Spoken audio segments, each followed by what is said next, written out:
Hello friends, मैं राजकिशोर कुमार आपके अपने यूट्यूब चैनल ऑनलाइन तैयारी में आपका स्वागत करता हूं। जैसा कि आपको पता है, प्राचीन इतिहास एंशिएंट हिस्ट्री की क्लास चल रही है, जिसमें हम लोग आज मौर्योत्तर काल के बारे में डिस्कस करेंगे। पिछले वीडियो में हम लोग मौर्य काल एवं उसके प्रशासन के बारे में डिस्कस किए थे।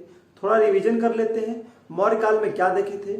तो मौर्य काल के संस्थापक चंद्रगुप्त मौर्य, उसके पुत्र बिंदुसार और उसके पुत्र महान अशोक सम्राट के बारे में डिस्कस किए थे। अशोक के अभिलेखों, स्तंभलेख, गुहालेख, इसके बारे में डिस्कस हम लोग किए थे। इसके बाद मौर्य प्रशासन की जानकारी किस पुस्तक से मिलती है? तो मेगास्थनीज की पुस्तक इंडिका से मिलती है। तो इन सारी बातों के बारे में डिस्कस किए थे। तो आज उससे आगे मौर्योत्तर काल के बारे में डिस्कस करेंगे। तो चलिए स्टार्ट करते हैं। मौर्योत्तर काल इसमें क्या होता है? तो मौर्य सम्राट के अंतिम शासक बृहद्रथ, कौन थे? बृहद्रथ थे। मौर्य काल के अंतिम शासक बृहद्रथ की हत्या करके एक नए राजवंश का उदय हुआ, जिसका नाम था शुंग वंश। तो उससे पहले थोड़ा ऊपर देखे थे, क्या लिखे हैं? देखिए, मौर्य साम्राज्य के पतन, जब अंतिम शासक की मृत्यु हो गई तो मौर्य साम्राज्य खत्म हो गया। उसके बाद ब्राह्मण साम्राज्य का उदय हुआ। ठीक है, तो यहां देखने वाली बात यह है कि मौर्य साम्राज्य के उत्तराधिकारी राज्य को दो भागों में बांटकर हम लोग अध्ययन करेंगे, देशी उत्तराधिकारी और विदेशी उत्तराधिकारी। इसमें क्या पढ़ेंगे हम लोग? इसमें पढ़ेंगे कि हमारे देश भारत में ही पनपे जिन जिन उत्तराधिकारी का शासन हुआ, उससे हम लोग देशी उत्तराधिकारी में पढ़ेंगे। कहने का मतलब मौर्य साम्राज्य के पतन के बाद जिन जिन शासक ने भारत में अपना साम्राज्य फैलाया और भारत में ही पनपा, उसे देशी उत्तराधिकारी के रूप में पढ़ेंगे। विदेशी उत्तराधिकारी इन्हीं के समकालीन में विदेशों से आए, इन्होंने पश्चिमी भारत पर आक्रमण करके भारत में घुसकर भारत में अपना साम्राज्य फैलाया, तो ये हो गया विदेशी उत्तराधिकारी। तो मौर्य साम्राज्य के पतन के बाद दो उत्तराधिकारी भारत पे शासन करता है। एक तो देश में पनपा अपना राजवंश और विदेशों से आया, अपना साम्राज्य फैलाया भारत में, तो उन राजवंशों का उदय हिंदवंश, राजवंश, शकवंश, पल्लव वंश, कुषाण वंश। तो विदेशों से आए विदेशी उत्तराधिकारी और देश में ही पनपे देशी उत्तराधिकारी। ठीक है, तो सबसे पहले डिस्कस करेंगे देशी उत्तराधिकारी, इसके बाद में डिस्कस करेंगे विदेशी उत्तराधिकारी। इसे हम लोग क्या पढ़ना है? पढ़ना यह है कि शुंग वंश की स्थापना कैसे हुई? तो अंतिम मौर्य सम्राट बृहद्रथ की कर दिया हत्या। कौन कर दिया? तो उसका सेनापति पुष्यमित्र शुंग ने कर दिया। जब उसकी हत्या कर दिया तो पुष्यमित्र शुंग ने सोचा कि मौर्य काल को खत्म करते हैं और एक नया राजवंश का उदय करते हैं, और नाम दिया शुंग वंश। ठीक है, अब शुंग वंश का स्थापना किया तो संस्थापक हो गया पुष्यमित्र शुंग। गद्दी पर कब बैठा? तो 185 ईसा पूर्व में बृहद्रथ की हत्या कर दिया और 185 ईसा पूर्व में गद्दी पे बैठ गया। 149 ईसा पूर्व तक रहा। इसने अपनी राजधानी कहां बनाई? तो राजधानी विदिशा बनाई, जो एमपी में पड़ता है, और दूसरी प्रशासनिक राजधानी पाटलिपुत्र को बनाया, जो बिहार में है। ठीक है, तो अपनी पहली राजधानी विदिशा एमपी में और अपनी प्रशासनिक राजधानी पाटलिपुत्र। नेक्स्ट देखते हैं, ये शुंग वंश की जानकारी कहां से मिलती है? तो इसकी जानकारी अयोध्या अभिलेख से मिलती है। कहां से मिलती है? अयोध्या अभिलेख से मिलती है इसकी जानकारी। अब सबसे इंपॉर्टेंट, इसके दरबार में कौन? शुंग वंश के दरबार में पतंजलि रहा करता था। और पतंजलि क्या किया? तो पाणिनि की जो पुस्तक है अष्टाध्यायी, उस पर एक महाभाष्य की रचना की। क्या की? महाभाष्य की रचना की पतंजलि ने। किसके दरबार में रहते थे? तो शुंग वंश के संस्थापक पुष्यमित्र शुंग के दरबार में रहते थे। इसी के शासन काल में मनुस्मृति ग्रंथ की रचना हुई। तो शुंग वंश के शासन काल में महाभाष्य की रचना हुई और मनुस्मृति की रचना हुई। यहां पे लिखा है उसके पुत्र का नाम अग्निमित्र। क्यों लिखा? तो इस पर एक कहानी है। कहानी यह है कि कालिदास की एक पुस्तक है जिसका नाम है मालविकाग्नि मित्र। क्या नाम है? मालविकाग्नि मित्र है उस पुस्तक का नाम। इसमें क्या है? तो पुष्यमित्र शुंग के बेटे अग्निमित्र प्लस उसकी प्रेमिका मालविका, तो मालविका प्लस अग्निमित्र को ऐड कर देंगे तो बन जाएगा मालविकाग्निमित्र। तो इस पर एक पुस्तक की रचना की किसने की? तो कालिदास ने की, प्रेमी प्रेमिका की कहानी। ठीक है, इसलिए मैंने यहां लिखा है कि उसके पुत्र का नाम अग्निमित्र और उसके पुत्र और उसकी प्रेमिका, किसकी प्रेमिका? अग्निमित्र की। उस पर एक पुस्तक की रचना की है कालिदास ने, जिस पुस्तक का नाम है मालविकाग्निमित्र। सांची में 2 स्तूपों का निर्माण करवाया। किसने करवाया? तो पुष्यमित्र शुंग ने करवाया। और क्या किया? तो भरहुत स्तूप का भी निर्माण करवाया पुष्यमित्र शुंग ने। अब शुंग वंश के अंतिम शासक कौन हुए? तो अंतिम शासक देवभूति हुए। कौन हुए? देवभूति हुए। अब क्या हुआ? उसका सेनापति फिर वासुदेव ने देवभूति की क्या कर दी? हत्या कर दी। क्या कर दी? हत्या कर दी। जिस प्रकार शुंग वंश के संस्थापक पुष्यमित्र शुंग ने मौर्य काल के अंतिम शासक बृहदत्त की हत्या करके नए राजवंश शुंग वंश की स्थापना की, उसी प्रकार शुंग वंश के अंतिम शासक देवभूति की हत्या करके वासुदेव ने एक नए राजवंश की स्थापना की, जिसका नाम है कर्ण वंश। 75 ईसा पूर्व में हत्या करके 75 ईसा पूर्व में गद्दी पर बैठा और 30 ईसा पूर्व तक शासन किया। संस्थापक कौन? वासुदेव। थोड़ा सा पढ़ना है कि कर्ण वंश में 4 राजाओं ने शासन किया। सबसे पहले तो संस्थापक ने अपना साम्राज्य फैलाया और शासन किया। इसके बाद आया भूमिमित्र, इसके उत्तराधिकारी। इसके बाद आया नारायण और अंतिम सुशर्मन, और जिसकी हत्या सुमुख कर देता है। कहने का मतलब कर्ण वंश का अंतिम शासक सुशर्मन, संस्थापक वासुदेव और अंतिम शासक सुशर्मन। अब सुशर्मन की हत्या कौन कर देता है? तो सिमुक नामक व्यक्ति कर देता है। अब सिमुक जब हत्या कर देता है सुशर्मन की, तब सिमुक सोचता है मैं भी एक नया राजवंश का स्थापना करूंगा। सातवाहन वंश की स्थापना करता है। कौन? सिमुक। कब करता है? 30 ईसा पूर्व से 250 ईस्वी तक, मतलब लगभग 3 सदी तक सातवाहन वंश का शासन चलता है। लंबा समय तक चलता है सातवाहन वंश। तो सातवाहन वंश इस वजह से इंपॉर्टेंट है। 3 सदी तक चलना किसी वंश का छोटी बात नहीं है। तो सातवाहन वंश के संस्थापक सिमुक, इसने क्या किया? मगध पर आक्रमण किया। और क्या थे? तो ये सिमुक थे। ये धर्म पर इन्हें गहरी रुचि थी। सिमुक को धर्म में गहरी रुचि थी। जैन और बौद्ध मंदिरों का निर्माण करवाया। किसने? सिमुक ने। अब आगे देखना है कि सातवाहन वंश के शक्तिशाली शासक कौन कौन हुए। तो पहला हुए सातकर्णी। पहला मतलब पहला तो ये हुए। बाद के कौन कौन हुए? तो सातकर्णी प्रथम। सातकर्णी प्रथम क्यों इंपॉर्टेंट है? क्योंकि सातवाहन वंश का एक ऐसा शासक जो सातकर्णी की उपाधि, प्रथम सातकर्णी की उपाधि धारण किया। कौन? तो वो था सातकर्णी प्रथम। इसके बाद शासक आया हाल। क्या आया? हाल। ये सातवाहन वंश का 17वां राजा था। इसने क्या किया? तो प्राकृत भाषा में गाथा सप्तशती की रचना की। क्या की? हाल जो सातवाहन वंश के 17वां राजा थे, इन्होंने प्राकृत भाषा में गाथा सप्तशती की रचना की। नेक्स्ट क्या है? तो हाल के दरबार में एक विद्वान रहा करते थे जिसका नाम है गुणाढ्य। इसने क्या किया? तो विरहत कथा कोश ग्रंथ की रचना की। विरहत कथा कोश ग्रंथ की क्या की? रचना की। किसने? गुणाढ्य ने। किसके दरबार में रहता था? तो हाल के दरबार में। किस वंश का शासक था? सातवाहन वंश। इसके बाद सबसे इंपॉर्टेंट शासक था गौतमी पुत्र सातकर्णी। क्या है? गौतमी पुत्र सातकर्णी। इस पर एक मूवी भी है शायद। तो गौतमी पुत्र सातकर्णी 106 ईस्वी से 130 24 वर्षों तक शासन करता है गौतमी पुत्र सातकर्णी। इसमें क्या है? एक ऐसा प्रथम शासक जिसका नाम अपनी माता के नाम पर उल्लेख है, गौतमी उसकी माता का नाम है। तो ऐसा प्रथम शासक जिसका नाम अपनी माता के नाम पर है, गौतमी पुत्र सातकर्णी, माता के नाम पर। इसकी क्या क्या उपाधियां हैं?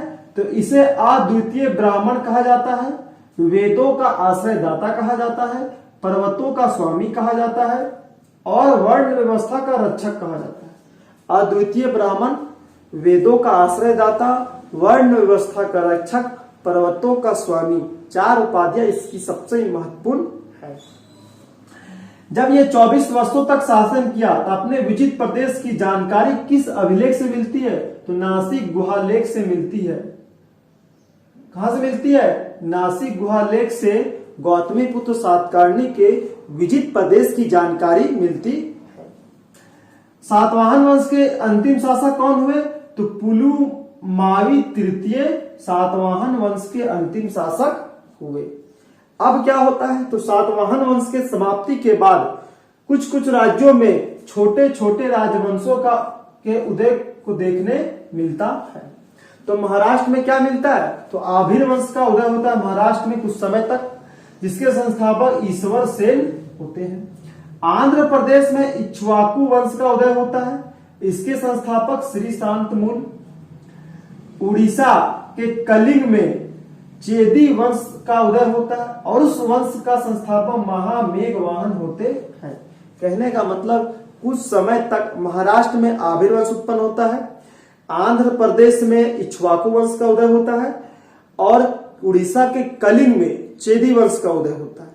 तो आभिर वंश के संस्थापक ईश्वर सेन, इक्ष्वाकु वंश के संस्थापक श्री शांतमूल और चेदी वंश के संस्थापक महामेघवाहन। और चेदी वंश के संस्थापक जो महामेघवाहन है, उसकी मृत्यु के बाद कलिंग का जो राजा है वो होता है खारवेल। क्या होता है? खारवेल।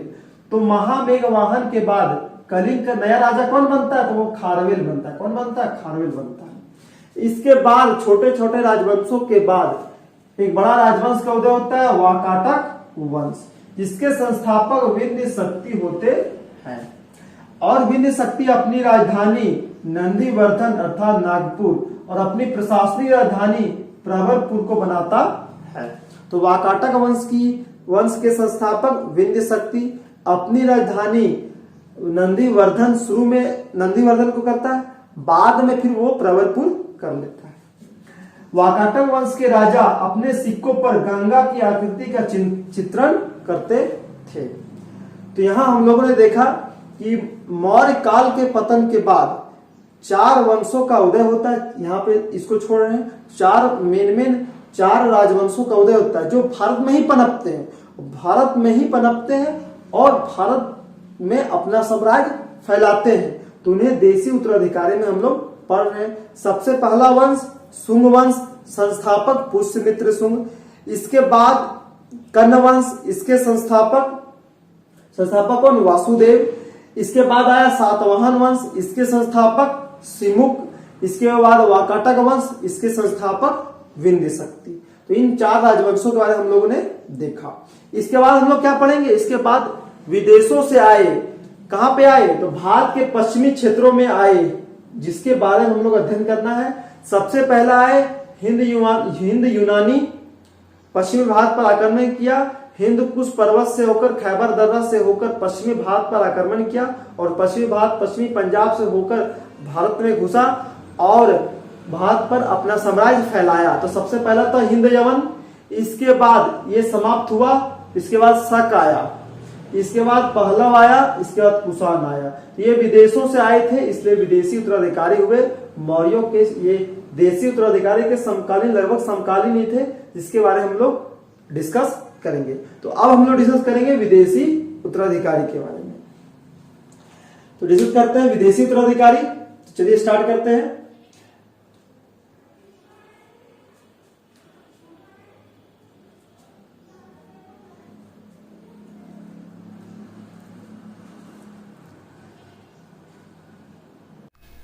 तो अब हम लोग डिस्कस करेंगे, क्या करेंगे? विदेशी उत्तराधिकारी।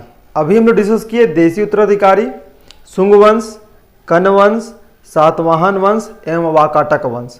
अब हम लोग डिस्कस करेंगे विदेशी उत्तराधिकारी। इसमें क्या होता है? तो मौर्यों के पतन के पश्चात 2 होता है, एक पहला देशी और दूसरा विदेशी। देशी हम लोग अभी डिस्कस किए, विदेशी में डिस्कस करते हैं। तो मौर्य काल के पतन के बाद मध्य एशिया से भारत पर आक्रमण करता है। कौन आक्रमण करता है? तो सबसे पहले हिंद यवन करता है, इसके बाद शक आते हैं, इसके बाद पहलव आते हैं, इसके बाद कुषाण आते हैं। तो मध्य एशिया से पश्चिमी भारत पर आक्रमण करते हैं और पहला आक्रमण कौन करता है? तो हिंद यवन। इसके बाद कौन करता है? इसके बाद शक करता है, इसके बाद पहलव करता है, इसके बाद कुषाण करता है। और मौर्यों के पतन के पश्चात ये 4 वंश भारत में अपना साम्राज्य स्थापित करते हैं।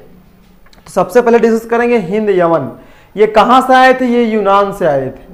और ये यूनान से आने वाले शासक आने से पहले कहाँ पे शासन करते थे? तो बैक्टीरिया में शासन करते थे। क्वेश्चन आएगा हिंद यवन यूनान, जो यूनान से आए थे, ये कहाँ पे शासन करते थे? तो बैक्टीरिया में शासन करते थे। इसके बाद बैक्टीरिया में शासन करने के बाद इन्होंने भारत पर अपना साम्राज्य स्थापित करने के लिए चाहा, तो इन्होंने हिंदकुश पर्वत से होकर भारत पर आक्रमण किया। और प्रथम जब आक्रमण किया तो वो आक्रमणकारी था कौन? वो था डेमेट्रियस प्रथम था। हिंद यवन आया कहां से? यूनान से आया। सबसे पहले वो शासक था कहां का? बैक्टीरिया का शासक था। इसके बाद भारत में अपना साम्राज्य स्थापित करने के लिए भारत ने प्रवेश किया। तो हिंदकुश पर्वत से होकर खैबर दर्रा को पार करते हुए भारत पहुंच गया। कहां पहुंचा? पश्चिमी भारत। पश्चिमी भारत पहुंचा, यहाँ पे पंजाब, हरियाणा, राजस्थान, गुजरात, महाराष्ट्र, तो पश्चिमी भारत पहुंचा। तो पश्चिमी भारत पहुंचा तो जो शासक था जिसने आक्रमण किया, उस शासक का नाम का क्या था? डेमेट्रियस प्रथम। तो प्रथम यूनानी शासक जिसने पश्चिमी भारत पर आक्रमण किया वो कौन थे? डेमेट्रियस प्रथम। ये क्या हुआ? इसने जब आक्रमण किया तो पंजाब को जीत लिया। पंजाब को जीत लिया और अपनी प्रशासनिक राजधानी अर्थात अपनी राजधानी किसे बनाया? साकल को बनाया। और हिंद यवन के डेमेट्रियस प्रथम के उत्तराधिकारी कौन कौन हुए? तो उसमें से प्रमुख उत्तराधिकारी मिनांडर हुए। कौन हुए? मिनांडर हुए। ये कब से कब तक राज किया? तो मिनांडर 165 ईसा पूर्व में गद्दी पर बैठा और 145 ईसा पूर्व तक शासन किया। सबसे पहला सवाल, हिंद यवन कौन थे? तो विदेशी आक्रमणकारी थे। कहां से आए थे? यूनान से आए थे। कहां पे आक्रमण किया? तो पश्चिमी भारत के पंजाब प्रांत पे आक्रमण किया और पंजाब को जीत लिया। उस आक्रमणकारी का नाम क्या था? तो डेमेट्रियस प्रथम। इसके उत्तराधिकारी मिनांडर 165 ईसा पूर्व में गद्दी पर बैठा और 145 ईसा पूर्व तक रहा। इसकी राजधानी सियालकोट, जो अभी वर्तमान पाकिस्तान में है, इसकी राजधानी सियालकोट थी और डेमेट्रियस प्रथम की राजधानी साकल थी। मिनांडर को मिलिंद नाम से जाना जाता है, यह मिलिंद नाम से प्रसिद्ध था। कौन? मिनांडर। इन्होंने नागसेन से बौद्ध की शिक्षा प्राप्त की। नागसेन एक बौद्ध भिक्षु थे। इनसे मिनांडर बौद्ध की शिक्षा दीक्षा प्राप्त की। और ये नागसेन जो बौद्ध भिक्षु थे, इन्होंने एक पुस्तक की रचना की। उस पुस्तक का नाम है मिलिंद पन्हो। इस पुस्तक में है क्या? तो इस पुस्तक में है मिनांडर के प्रश्न है और नागसेन का उत्तर का संकलन है। तो कहने का अर्थ है कि मिनांडर के प्रश्न, मिनांडर क्वेश्चन कर रहा है और बौद्ध भिक्षु नागसेन उस क्वेश्चन का उत्तर दे रहा है। तो उसका जो संकलन है, उस संकलन की एक पुस्तक है मिलिंद पन्हो। समझ में आ गया? सोने के सिक्के का प्रचलन जब यूनानी आए उस समय चलाया उस प्रांत में। ठीक है। यूनानी कला, जब हिंद यवन के जितने भी शासक पश्चिमी पंजाब के क्षेत्रों में या पश्चिमी भारत के क्षेत्रों में अपना साम्राज्य फैलाया और वहां पे शासन किया, तो कुछ समय तक शासन किया, 5 वर्ष, 10 वर्ष, 15 वर्षों तक शासन किया, तो कुछ छोड़ के गया। तो यूनानी कला, जिसे हेलेनिस्टिक आर्ट कहते हैं, तो यूनानी कला जो भारतीय लोगों ने उनसे सीखा, जिसका नाम है हेलेनिस्टिक आर्ट। ठीक है। तो ये हो गया हिंद यवन से इंपॉर्टेंट कि सबसे पहला आक्रमणकारी डेमेट्रियस प्रथम कहां पे किया? पंजाब किया। पंजाब को जीत लिया और अपनी राजधानी साकल को बनाया। इसके उत्तराधिकारी मिनांडर, इसने अपनी राजधानी सियालकोट को बनाया। मिनांडर अपनी बौद्ध शिक्षा, मतलब बौद्ध शिक्षा कहां से प्राप्त की? तो नागसेन से प्राप्त की। इसकी एक पुस्तक है नागसेन की, मिलिंद पन्हो, जिसमें मिनांडर के प्रश्न और नागसेन का उत्तर का संकलन है। अब आते हैं शक। किसके बाद? हिंद यवन के बाद है। क्रमवार लिखे हैं। हिंद यवन के बाद शक आया, इसके बाद पहलव आया, इसके बाद कुषाण आया। तो शक के बारे में डिस्कस करेंगे। शक आए कहां से थे? तो मध्य एशिया से आए थे। शकों की कुल कितनी शाखाएं थी? 5 शाखाएं थी। ये मध्य एशिया क्या है? तो मध्य अफगानिस्तान के ऊपर बैक्टीरिया क्षेत्र, जहां किर्गिस्तान, कजाकिस्तान, मेनिस्तान, ये 5 देश है, उसको वहां से उसी 5 देश को मध्य एशिया कहा जाता है। तो वहां से अफगानिस्तान के बैक्टीरिया क्षेत्र से शक आए, ठीक है। शकों की कुल कितनी शाखाएं थी? 5 शाखाएं थी। 5 शाखाओं में कौन कौन सा था? तो पहला था अफगानिस्तान, ठीक है, पहला अफगानिस्तान, दूसरा तक्षशिला, तीसरा मथुरा, चौथा नासिक, 5वां उज्जैन। जब शक भारत में प्रवेश किए तो 2 भागों में बट गए, उत्तरी क्षत्रप और पश्चिमी क्षत्रप। उत्तरी क्षत्रप में तक्षशिला और मथुरा हो गया, तक्षशिला और मथुरा, और पश्चिमी क्षत्रप में हो गया नासिक और उज्जैन। तो जब शक भारत में प्रवेश किए तो उत्तरी और पश्चिमी में बट गए। उत्तरी में तक्षशिला और मथुरा का हिस्सा चला गया और पश्चिमी शक में नासिक और उज्जैन का भाग सम्मिलित हुआ। तो ये 5 शक भारत में प्रवेश किए, तो ये 4 शक इधर और 1 शक अफगानिस्तान में। अब नेक्स्ट आगे बढ़ते हैं। 57 ईसा पूर्व में उज्जैन के जो शक थे उसको हरा दिया। कौन हरा दिया? तो एक उज्जैन के राजा हुए, उज्जैन के राजा उज्जैन के शक को ही हरा दिए। शकों से युद्ध हुआ। अब उज्जैन के राजा किससे लड़ेगा? तो उज्जैन के शक से लड़ेगा। तो उज्जैन के शक से लड़ा उज्जैन के राजा जो वहां होगा पहले से, उसने शकों को हरा दिया। क्या कर दिया? शकों को पराजित कर दिया। और जब पराजित किया तो वह राजा अपने आप को विक्रमादित्य घोषित किया। क्या किया? विक्रमादित्य बताया कि मैं हूं विक्रमादित्य। और उस शकों की जीत की खुशी में शकों को हरा दिया। तो जीत की खुशी में एक नया संवत चलाया। उस संवत का नाम है विक्रम संवत। तो 57 ईसा पूर्व में विक्रमादित्य शकों पर विजय के उपलक्ष्य में एक नया संवत चलाया जिसका नाम है विक्रम संवत, ठीक है। विक्रम संवत अभी कितना चल रहा है? तो 2077 चल रहा है। तो क्या करते हैं, अभी 2020 चल रहा है, 2020 चल रहा है, इसमें क्या करेंगे? 57 ऐड कर देंगे तो क्या हो जाएगा? 2077। तो किसी भी ईस्वी में अगर 57 ऐड कर देंगे तो वो तिथि विक्रम संवत तिथि बन जाएगा। 2021 में 57 जोड़ देंगे, जब 21 चला जाएगा तो 2078 विक्रम संवत कहलाएगा। यहां तक कोई दिक्कत? अब आगे बढ़ते हैं। यहां पे सिर्फ इंपॉर्टेंट यह है कि शकों के विजय के उपलक्ष्य के दौरान उज्जैन का राजा विक्रमादित्य एक नया संवत चलाया जिसका नाम था विक्रम संवत। अब शक वंश के प्रमुख शासक कौन थे? तो रुद्रदामन थे। इसका समय क्या है? 130 ईस्वी से 150 ईस्वी, ठीक है। अब ये रुद्रदामन की जानकारी कहां से मिलती है? तो जूनागढ़ अभिलेख से मिलती है। रुद्रदामन शक वंश का शक्तिशाली शासक था। 130 ईस्वी से 150 ईस्वी तक शासन करता है। इसकी जानकारी जूनागढ़ अभिलेख से मिलती है। ये व्याकरण, राजनीति, संगीत का ज्ञाता था। राजनीति का भी ज्ञाता था, संगीत का भी ज्ञाता था और व्याकरण का भी ज्ञाता था। मतलब तीनों चीजों में वो पंडित था। कौन? रुद्रदामन। अब आते हैं हमारा तीसरा, पहलव।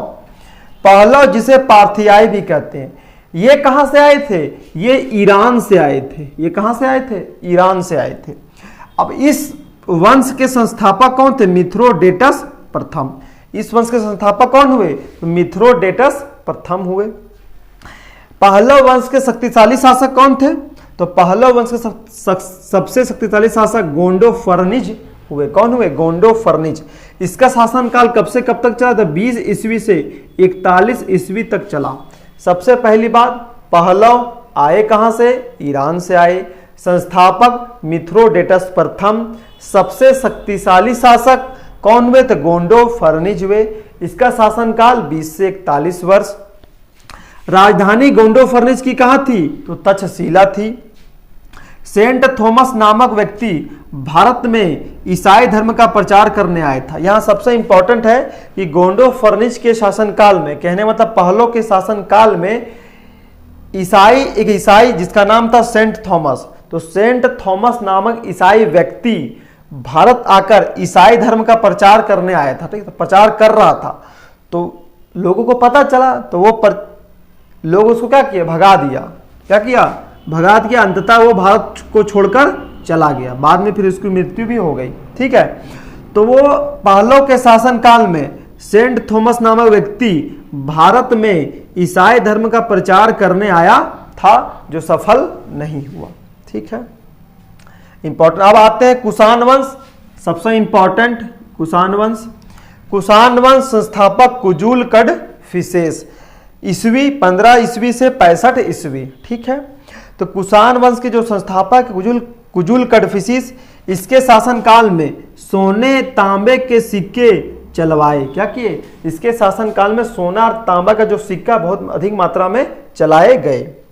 अब देखते हैं, जब सोने और तांबे के सिक्के चलाए गए, ये सिक्का है, ठीक है, सोना और तांबा का, तो जिसमें एक और किसका चित्र था? एक और यूनानी लिपि पर लिखा हुआ था, और सिक्का का दूसरी ओर खरोष्ठी लिपि में लिखा हुआ था।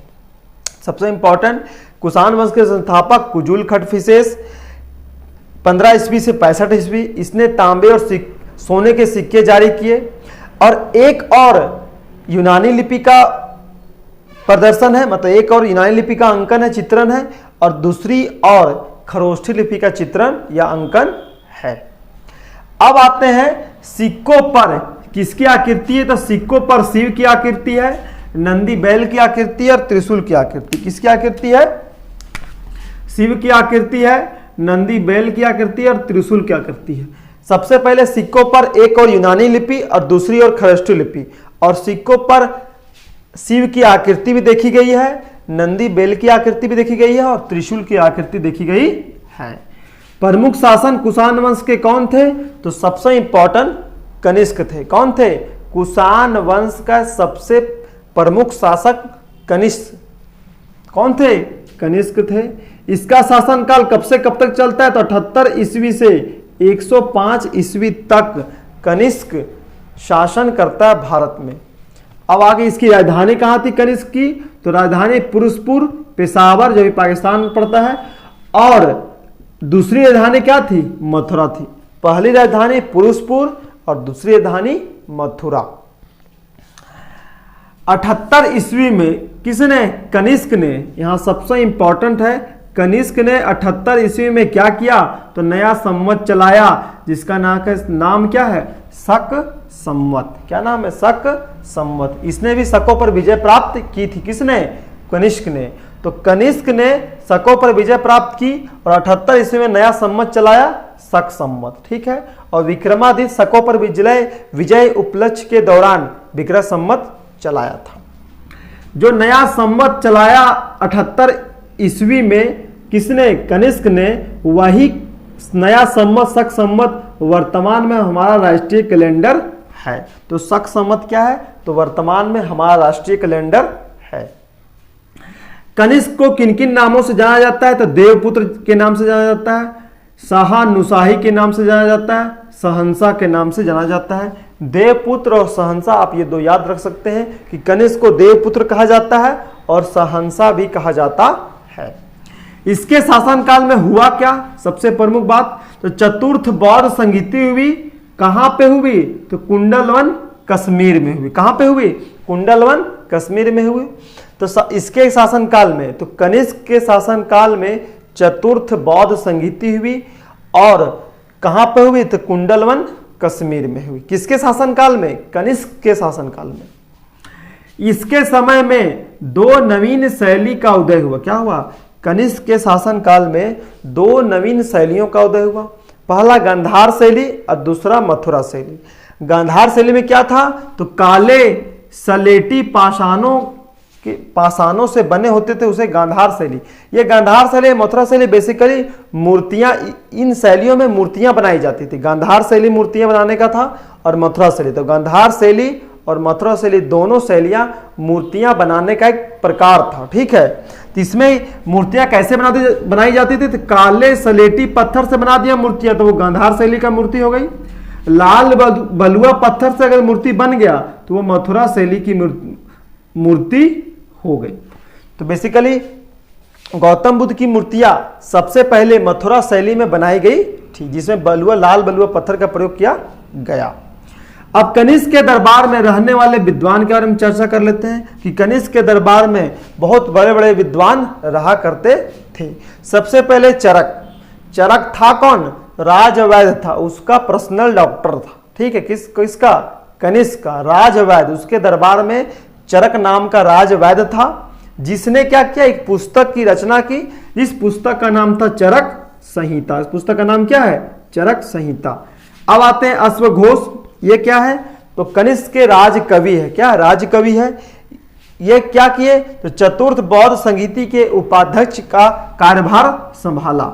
एक तो इसके शासनकाल में चतुर्थ बौद्ध संगीति हुई, कनिष्क के शासनकाल में चौथा बौद्ध संगीति हुई, और चौथा बौद्ध संगीति होने के दौरान उस सभा की अध्यक्षता कौन कर रहे थे? उपाध्यक्ष कौन था? तो उपाध्यक्ष अश्वघोष था, और वसुमित्र क्या था? तो वसुमित्र अध्यक्ष था। तो सबसे इंपॉर्टेंट बन जाता है कि अश्वघोष चतुर्थ बौद्ध संगीति का उपाध्यक्ष था, और वसुमित्र चतुर्थ बौद्ध संगीति का अध्यक्ष था। मैंने यहां लिखा चतुर्थ बौद्ध संगीति का अध्यक्ष वसुमित्र और अश्वघोष उपाध्यक्ष।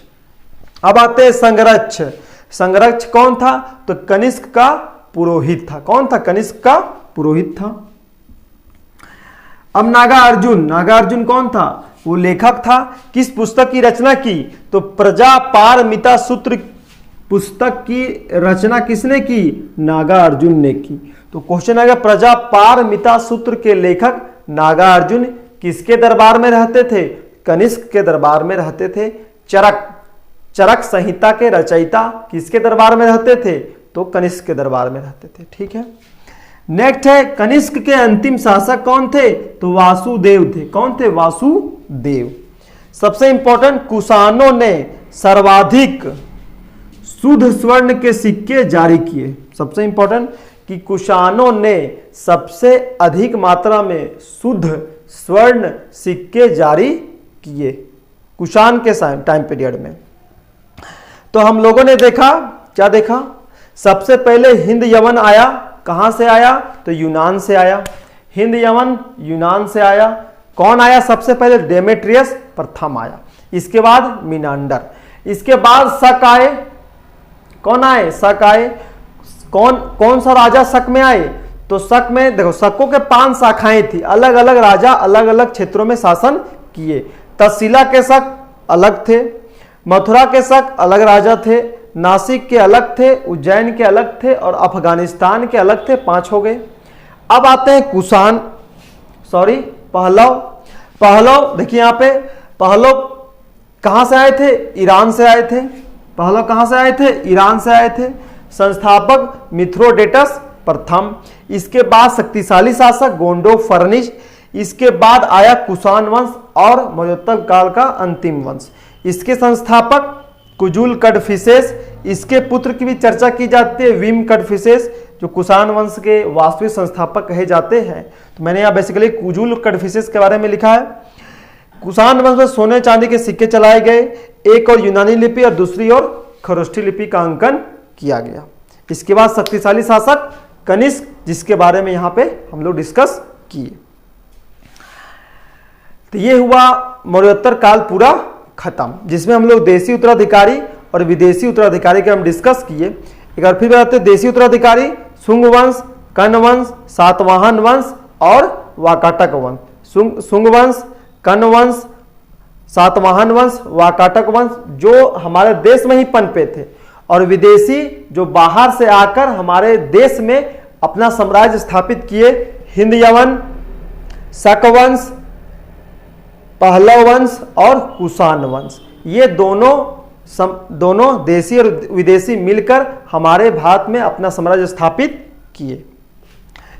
तो ये हुआ हमारा पूरा देशी उत्तराधिकारी और विदेशी उत्तराधिकारी खत्म।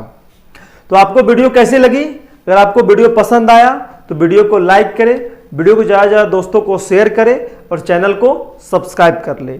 वीडियो बनाने में बहुत मेहनत लग रही है, तो प्लीज़ थोड़ा वीडियो को शेयर कर दें और वीडियो को थोड़ा देखें, ताकि हमको भी प्रोत्साहन मिले और ज़्यादा से ज़्यादा आपको वीडियो प्रोवाइड कर सके। तो फिर मिलते हैं नेक्स्ट वीडियो में, तब तक के लिए बहुत बहुत धन्यवाद। लव यू ऑल, जय हिंद।